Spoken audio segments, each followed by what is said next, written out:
Equipifi is an enterprise SaaS platform built to serve predominantly credit unions and banks. That way they can offer buy now, pay later to their customer base. Yeah, like any other startup, there's a lot of moving pieces there, but I actually was head of product at a fairly large financial institution prior to founding Equipifi. So I was tasked with launching products for our cardholders. That way we could stay relevant as a financial institution, have the ability to compete with third-party fintechs out there like the PayPals of the world. And I saw a lot of our cardholders were utilizing buy now, pay later from third-party companies, but we didn't have a way of offering that ourselves. So over the period of a very long time, I kind of formulated a plan on how we could launch that. And that was why we started Equipifi. I would say for roughly a year, going from like napkin to a pretty firm concept is how long that took. And then really this last summer, so about a year ago, me and my two co-founders said, okay, yeah, this is ripe for the taking. Let's go ahead and start building officially. So then we incorporated. So it was roughly a year before concepts to building out the company. I think there's challenges that come with every phase. I think specifically within the market that we're in, there's challenges in when you're selling into very high enterprise customers. You know, what's their appetite for buying net new technology or new concepts? So there's always like the market challenge, and really you can only overcome that with sheer will and determination and you know, kind of unlocking those different proof points. I think building out an initial team is always a challenge, something that this isn't my first time building a team, so I think having experience there definitely helps. And then now that, you know, fast forward to today, some of the challenges are more on the scaling side. How do we go from, you know, 10 months ago we had 5 team members to now 25, and you know, some of the unique challenges that come with that. And then also turning these enterprise customers live.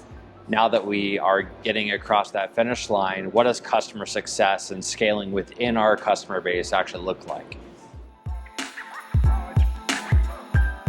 I think that there actually has been a really big shift the last few years in, I would say, the incumbents of the world, right? Like the legacy players are realizing that the speed of technology has far surpassed them. So rather than trying to build things, they have to partner. And if they don't partner, then they will die eventually. So I actually think the pandemic has helped in some ways because it's created a shift towards things like transformation, digitization, partnerships. You know, we're fintech, so fintech partnerships within the banking side. 3-4 years ago, banks used to look at fintech as a threat, and now they look at it as almost like their lifeboat for how do they go on to the next generation. We just raised our Series A, so we had a really fun party actually at my house, where we just brought everybody together, brought all the families together. It was the first time, because we're a COVID-birthed company, first time that our entire team has actually spent time together in person. So that was a lot of fun.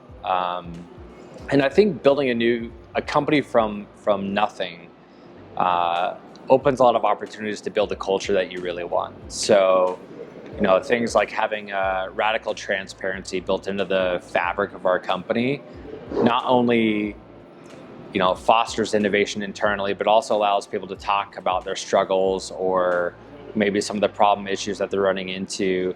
It also fosters innovation, and you know, for example, when you bring in an engineer who has worked in corporate America their entire life, what's one of the benefits that we can provide them as an early stage startup? Well, it's access to information on how to build a company, how to take an idea and turn that into a sellable product. So I think that's been the most fun thing for me, is taking people from these massive organizations that have never had access to those types of processes and learnings and just like really pulling them in and folding them into what does it mean to actually build a startup. Back when me and my two co-founders said, hey, this is more than just an idea, let's go ahead and pursue this, and our path was raising capital. I really wanted to connect locally. In the previous startup, we built a very successful company, but we weren't really plugged in Arizona. And I knew I wanted to do it different this time. So I had reached out to Brandon on LinkedIn and said, hey, I've heard about you. Can I buy you a coffee? And he said, no, I'll buy you a coffee. And I didn't really know what I was getting into other than it looked like a good place to connect. And since then, I've met Diana and some of the other folks who are actively involved in this community. One of the benefits that I've seen primarily is actually hearing the raw, authentic stories of founders who are maybe a couple steps ahead of where I'm at today, and just knowing that they were able to overcome some of those big challenges that those early stage companies are facing. I think just creating a feedback loop where I can learn from others, and hopefully I can provide some valuable feedback to other founders that maybe are earlier stage than me, or maybe they're facing challenges that I just faced a couple months ago, that I can maybe not provide them exact advice, but maybe how my team overcame that, or maybe we haven't overcome it yet and we can just share in that struggle together.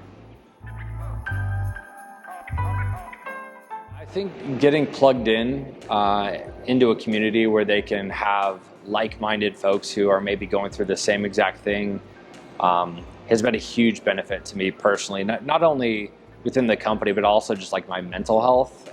It's been really helpful to have those folks around me. Being a founder sometimes can be extremely lonely. You feel like all the weight and the pressure is on you. So having other people to share those feelings and emotions and strategies with is really helpful.